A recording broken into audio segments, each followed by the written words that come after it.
kabaka, kamusta po kayo dyan? Ako po si Ellie Ranchera mula sa Bayan Nova at nandito po kami ngayon sa Tagkawayan, Quezon sa Donsol Cattle Farm. So kung makikita niyo po sa likuran ko, idle land po ito. So nandito po kami for the farm assessment and recommendation na Bayan Nova offers. So sabi po ng farm owners na si Mr. and Mrs. Tergasa na kakausapin po natin mamaya na ito daw po ay isang palayan dati.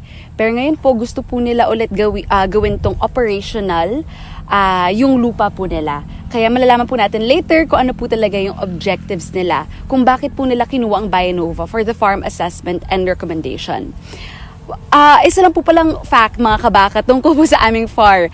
Marami po kasi nagtatanong sa amin kung ano po ba ang requirement para po ma-qualify sa aming farm assessment and recommendation. So, based po sa mga farms na visit na po namin, sa initial assessments na ginawa namin, ang minimum po land area for our farm assessment para po, at least yung basic operations po ng cattle farming ay maging possible would be 1.5 hectares. So, sa mga kabaka po natin dyan or mga landowners, katulad po ni Mr. and Mrs. Tergasa na merong palayan dati or idle land in general, contact us po through our Facebook page para po matawagan po namin kayo for our free initial assessment. Dahil ang farm assessment and recommendation po mga kabaka ay, ang isa pong benefit nito ay malalaman nyo po kung ano po yung possibilities or potential na pwede pong gawin dito po sa idle land nyo.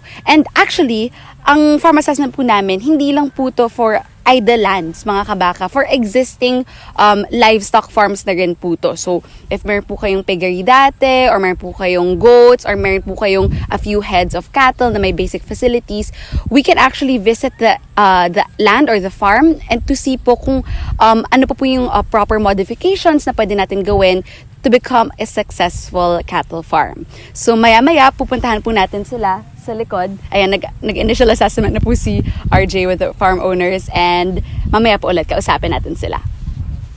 So, isa rin po yung common na question na nakukuha namin mga kabaka mula po sa inyo ay ano po talaga yung nakukuha nyo from our farm assessment and recommendation or ano po ba yung importance talaga nito?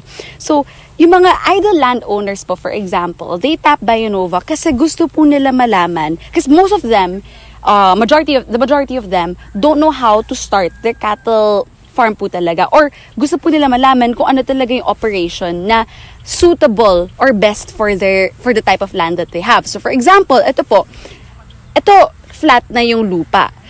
May iba po kaming na-visit na mga farms na meron pong parang it's hilly, meron po, syempre dito rin sa Quezon area, medyo sa south. So kung makikita nyo, medyo madilim sa likod ko. So yung rain po nila, mas often po nangyayari compared sa ibang areas, like let's say sa north, na yung dry season po nila is prolonged.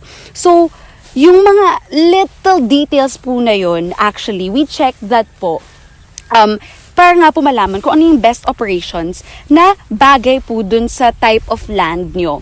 And of course mga kabaka, we take into consideration, punta tayo dito, we take into consideration yung current resources nyo. Kasi hindi naman po kami bibigay ng plano sa inyo na alam namin na hindi naman po suitable or nararapat para po dun sa yung type of land nyo and sa resources nyo po. And of course, like yung ginagawa po namin ngayon ni RJ kasama ng farm owners is tinatry po namin talaga pag-usapan or i-discuss kung ano po talaga yung objective ng farm owners dito po sa lupa nila. Because we make sure that you are included sa pagpaplano po. So we don't just recommend basing it on what we see or what we observe or evaluate, pero dun rin po sa gusto ng farm owners. Because at the end of the day, kayo naman po yung mag-run ng farm nyo, diba? Ng future cattle farm nyo. So for idle landowners, those are just some of the benefits or some things that you can get from the farm assessment. Pero for existing farms, ayan, punta tayo dito. Habang para makita natin si Kuya RJ in action.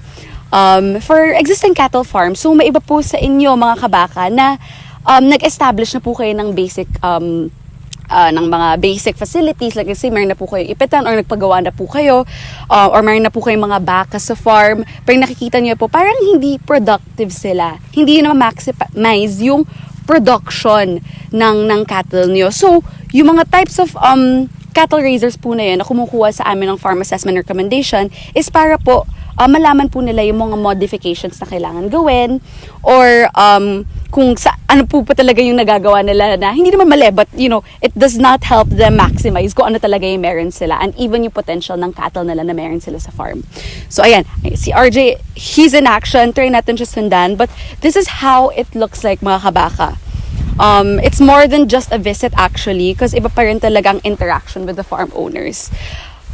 Ayan, so he's headed there because he wants to see, kasi 5.5 hectares po kasi yung lupa nila Mr. and Mrs. Sargasa dito sa Quezon.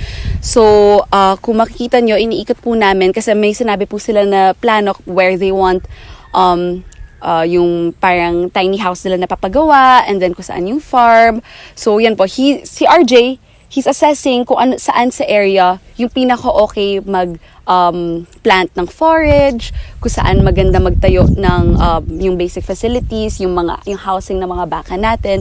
So yun yung mga things na kasama dun sa building plan na binibigay po namin, which is customized po, ginagawa ng Bionova for the farm itself. So ayan. So, yan, yung farm owners, sa likod pa sila. Pero babalikan natin sila dun sa likod. Okay? Mga kabaka, so for today po, kasama ko po ang farm owner ng Donsol Cattle Farm dito sa Tagkawayan, Quezon, si Mr. Jonathan Sargasa. Hi, sir! Hello! Kamusta po kayo?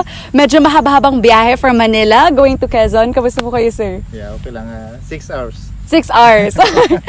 Ayan. So, sir, baka po you can give us yung background po nung farm na to. Kasi na-mention ko po sa kanila na palayan po to dati. Opo. So ano po yung background nito and paano po kayo na-push na, magsimula ng cattle farm? Opo, kasi na-acquire namin tong lupa 2 years ago. Opo. Tapos nakita namin nag-try na kami dito ng ibang Business Business sa kaso agriculture related po. Yung nakita yung kay Bea Alonso, yung pinaikot yung perimeter niya ng mahogany. Okay. So may mahogany po kayo dati. Then failure siya. Okay. So nag-try po kayo grow ng mahogany pero hindi po nag-work. Opo. Tapos ano po? Nakita namin dito na tinatalian lang ng baka. Tinatalian lang po yung mga baka. Opo. Opo. Nakita nga po namin doon.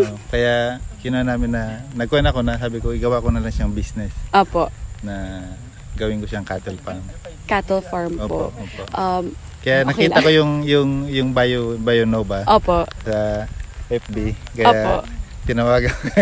Oo nga po. Kasi Opo. gusto niyo po talaga magsimula ng cattle farm, sir. So, ano po ba yung objective niyo, sir? Ayan, umuulan na. Umuulan Ano na. po ba yung objective niyo, sir? Sa pagsisimula ng cattle farm. Bakit niyo po gusto magsimula ng cattle farm? Hindi, kasi dito sa Mami, yung mga relax. Okay lang, sir. Hindi naman po to live. Pero magpapayong tayo para hindi magkasakit ang farm owner ng Donsol Cattle Farm. Sige po, kung ano po yung objective natin dito, mag-grow po ng breeders sa Opo, Quezon. Opo. Kasi kinukuha ko lang kasi plano ko sana yung goat racing. Opo. Kaso lang nakuha ko siya na yung kambing kailangan ng sakitin. Opo. So, may risk po. Opo, mas mataas yung Kaya sa cattle po, kasi ang cattle po kasi low risk po yan eh. Pero syempre kailangan po ng proper management. Kaya tinap tayo ni Sir Jonathan. Ayan, sir, umuulan na pala. So, ano po yung tips nyo dun po? Last na po to. Ano po yung tips nyo dun po sa mga gusto, parang kayo po, idle land owner na gusto magsimula ng cattle farm? Ano po yung tips nyo sa kanila? Naggawin po nila or... yung una, yung location. Opo. Location kung siyempre sa beginners kung sa akin kukunin ko yung ganito, yung flat 100% flat. Flat. Kung may available na Opo. flat area. Kasi hindi na ako gagastos ng Pagpapa-flatten po Flat. pag medyo hilly. Opo, kaya naghanap talaga ako kasi una kuha ko dito yung magkukuha ako ng poultry. Kaya, pero bawal naman. Kasi may Opo. mga kabayan na. Okay po. Ayun. Lumalakas ng ulan. So, ayan. Sabi ni Sir, basta i-check niyo po muna yung lupa niyo bago kayo mag-invest. Diba, Sir? Kaya parang cattle farm lang yan. Bago po kayo magtatayo ng cattle farm, check po muna natin kung kaya ng resources natin and ng lupa po natin, of course. Opo. Diba, Sir? Ayan. So, thank you, Sir Jonathan. Medyo nababasa na po tayo dito. Per sakto natapos Okay ang na. farm assessment. Ayan. Thank you po, Sir. Thanks, Sir. From Donsol Cattle Farm here in Tagkawayan, Tagkawayan. Quezon. Thank you, mga kabaka. Natapos na po yung pag-ikot-ikot namin sa farm po. Thank you for watching our vlog. Don't forget to like and subscribe on our YouTube channel. Nabuti na kami ng ulan. So, gano'n po mga kabaka. See you sa next vlog.